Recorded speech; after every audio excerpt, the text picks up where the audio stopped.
Hello, my name is Pastor Andrew. Today I am reading John 18, verses 12 through 27 in the New Living Translation.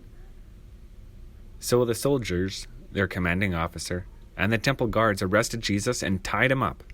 First they took him to Annas, since he was the father-in-law of Caiaphas, the high priest at that time.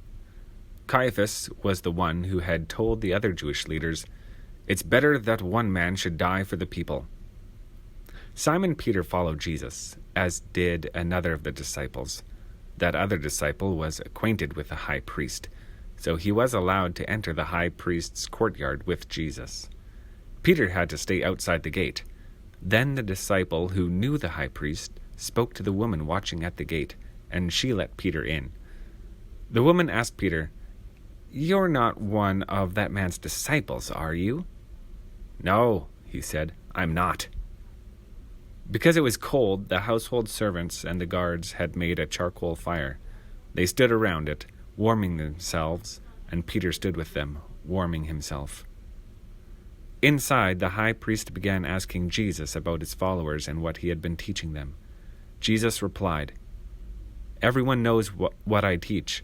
I have preached regularly in the synagogues and the temple, where the people gather.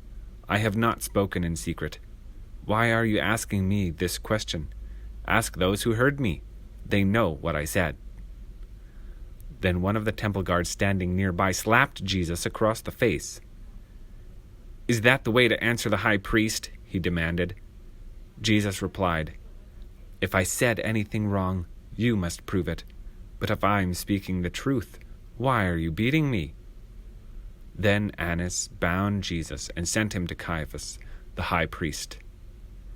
Meanwhile, as Simon Peter was standing by the fire warming himself, they asked him again, "You're not one of his disciples, are you?" He denied it, saying, "No, I'm not." But one of the household slaves of the high priest, a relative of the man whose ear Peter had cut off, asked, "Didn't I see you out there in the olive grove with Jesus?" Again Peter denied it, and immediately a rooster crowed. Hey, it's Pastor Andrew here. Thanks for joining us today. Be sure to subscribe to our channel to get notified when we post new videos like daily scripture or weekly announcements. Also, be sure to tap the button to visit our North End campus worship playlist to hear familiar worship songs and make worshiping God part of your every day.